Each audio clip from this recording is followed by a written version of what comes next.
And one more thing I gotta remember not to forget, maybe a little bit confusing, but either way, we've got a whole bunch of marigolds that we're gonna do some companion planting with this year. So I just gotta remember to leave a little bit of spacing for those guys because they get pretty big. Hey guys, welcome back. My name is Storm, and I think today is gonna be a multi-day event because we're getting ready to start planting the garden. But we got a little bit more bed prep to do before we're ready to put seeds in the ground. Here in Middle Tennessee, we're officially past our last frost date, at least the last expected one. With Tennessee, anything can be expected or unexpected. Like, we're estimated to hit 87 degrees today, which in the middle of April is very unusual even here. In fact, if we do hit 87, I think that's a record. But that's not why we're getting ready to plant. We're getting ready to plant because looking at the calendar, looking at the weather, I think we're most likely in the clear, and the stuff we're gonna go ahead and put in the ground will be fine. And we can cover it if we're looking to get maybe a light frost. But looking at the next 2 weeks, nothing underneath about 50 degrees. So I think it's time to risk it. All right, forgive some of the background noise in here, but I've got a lot of fans running because, as I've said, it's pretty hot out and we're trying our best to keep the greenhouse cool. So we've got several fans going and the doors are open. But I thought I'd give an update on how the fan's doing since we've installed it. So we've taken several measures to try to keep the greenhouse cool. The most recent one was installing that fan back there in the wall. But we also have the shade cloth up. We have the automatic vent openers for the windows on the roof. And even last minute I put, let's see, I'll come out here and show you. I put a tarp up along the side just to kind of shield a little bit of the sun. So we're currently at 85 degrees Fahrenheit outside, and in the greenhouse we're at 96. So it's still warmer in here than I would like, but honestly, I'm pretty happy with where we're at so far, because once it gets really hot, I don't intend to have stuff in here that can't withstand a good bit of heat, because we're just not going to be able to survive. But that said, all of our seed starts are doing really nice. Now, unfortunately, I do have some sad news to share as well. You know, we had 9 piglets, and well, one of them was the runt, and I had commented previously about how tiny he was, and unfortunately he just didn't make it. We tried to actually bring him in one night and, you know, get him some food, but it just looked like he just wasn't getting enough to eat. And you know, things happen. You know, maybe there's something we could have done to help, but as sad as it is, you know, I'm happy that the other 8 are still thriving. All 8 of them seem to be doing really well. Mama seems to be taking care of them really well. So anyways, I don't like to get into the sad stuff, but I feel like I owe you guys information on how we're doing. And another thing I've been really avoiding, just because I just don't like to talk about it, is we had another loss on the farm. It's actually been several weeks now, and you may or may not have noticed, but Twinkle hasn't been in any of our videos, and the reason for that is because he's gone.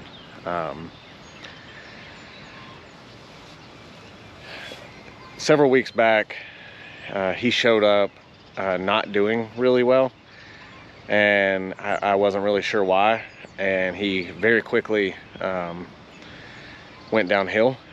And while we don't know for sure, we suspect, due to him roaming a lot, that and based on how he was acting, that he may have gotten into some kind of poison or antifreeze or something from the nearby junkyard. So like I said, not trying to hide anything. It's not something I care to talk about a lot, and it's sad. And you know, the kids have, you know, we've processed it with them, and I just wanted to let you guys know why you may not see Twinkle anymore. Anyways, getting back to more positive things, we are getting ready to get our garden going, and as I showed you guys in the last video, we got everything turned, and the soil looks way better this year. It's still not where I want it to be, but there's a lot more color to it. We had a lot more you know, worm activity and breakdown and material and stuff. So I think last year's effort's going to pay off. And then we also did a little bit of fertilizing to kind of help bring it along. So we're going to see how this year's garden does. Last year's was largely a failure, mostly due to several mistakes that I made and just lack of attention to it. But we're committed this year, at least for now.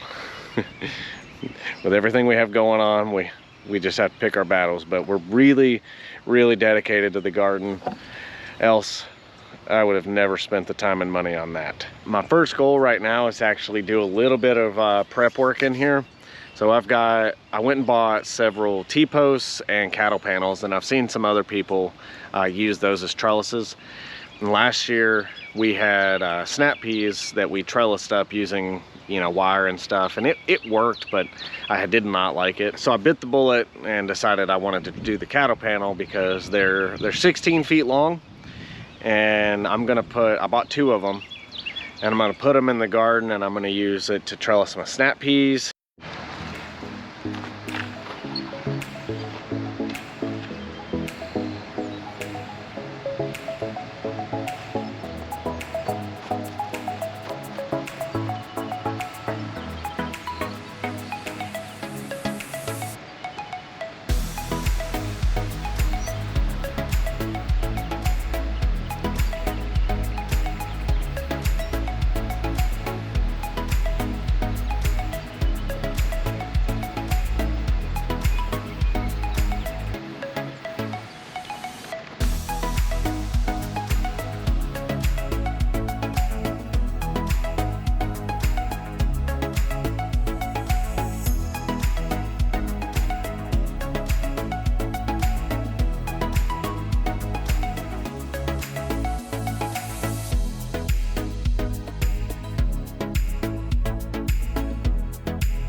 I thought I had a bag of fence clips, but it turns out I don't, or I can't find them because I'm disorganized. But we have a little extra spare aluminum wire that was the old hot wire for the fence down in the pasture, and I knew I kept it for a reason, so we just used it there. And what I've shown you guys is how to use your needle nose to twist wire to pull it tight. So you can, you know, twist wire normal, but it'll be a little loose. If you wrap your pliers around the twist and then twist, it'll actually pull more wire into it. I don't know if that makes any sense, but you guys could see it. Anyways, we've got one up here ready to go. This will be good so far, at least for the snap peas. I think I'm gonna just put the other one up right next to it. It'll actually save me a T-post because I'll just run them together. But I don't really have the time to get that one put up right now, so we'll come back to it. Hey guys, it's a new day and we're back at it in the garden again. I'm still working on getting my trellis put up. I think we have enough stuff that we're gonna be planting that'll vine, that we can fill up this whole row this year on this end. Last year on this end we had tomatoes, so we're gonna move them to the other end, and we're gonna put snap peas down here. Even though it's sunny now, we're slated to get some pop-up storms today and pretty much the rest of the week, and we gotta get some stuff in the ground.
All right, well, at least that's done for now, and we can start getting some of those things planted.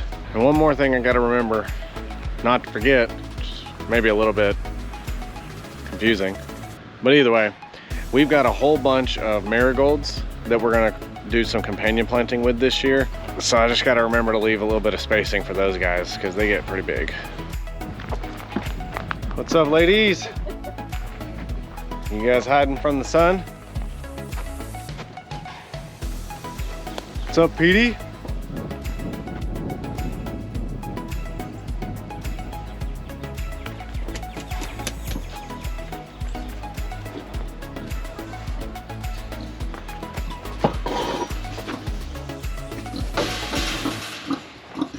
What's up, Molly? Trying to stay cool. It's getting warm out, isn't it? How the babies doing? These guys are doing really well. Look at those fat, happy babies, all chilling out. Staying cool, Molly. It's kind of nice because we got much more of a variety this year. Got a variety of colors and everything.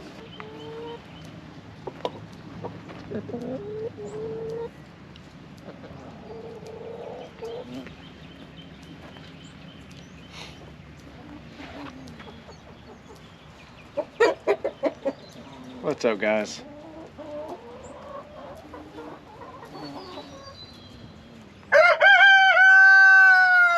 It's nothing like wrapping up with the sound of spring.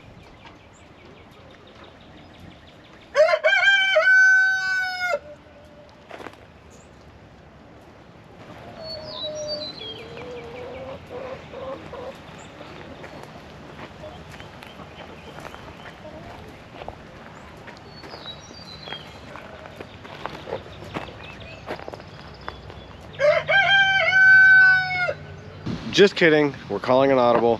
Turns out I'm gonna have a little bit more time today than I thought I was gonna have. So I'm gonna try to do a little bit of transplanting of my tomatoes and my marigolds because those poor things really need to get out of there.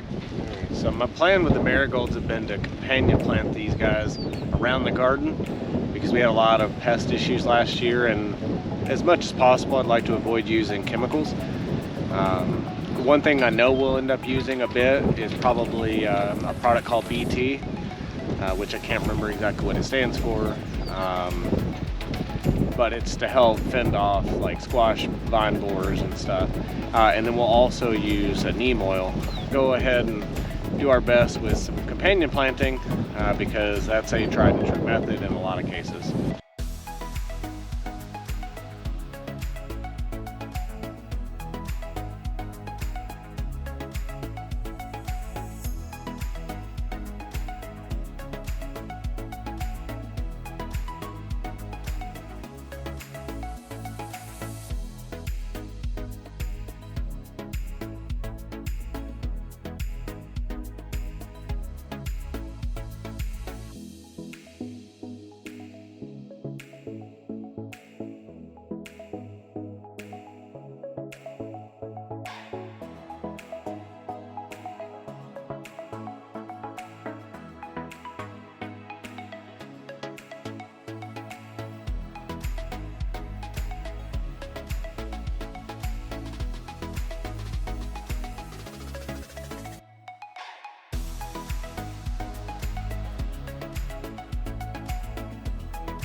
And these are some guys that I up potted a couple weeks ago, so they're doing a lot better than some of the others. And I'm gonna try to plant the healthiest ones. Now I'm only planting these probably 2 or 3 feet apart, probably about 3 feet apart. I don't remember exactly what they call for, but I like to keep stuff just a little bit tight in the garden, just because I don't have a huge garden and I want to make the most of it. Maybe not the best practice, but that's what we're doing. Done almost everything I can do, but I was at least able to get some tomatoes in the ground. Now we'll see how well they do. And I also planted several marigolds, as you saw. But we've got 5 beefsteak plants in the ground, 5 cherry tomato plants in the ground. I know I'm taking a risk planting these this early and before a potential storm, but I've got so many seed starts in there, I'm willing to take that chance. And if these guys don't thrive, we'll pull them up and we'll replace them.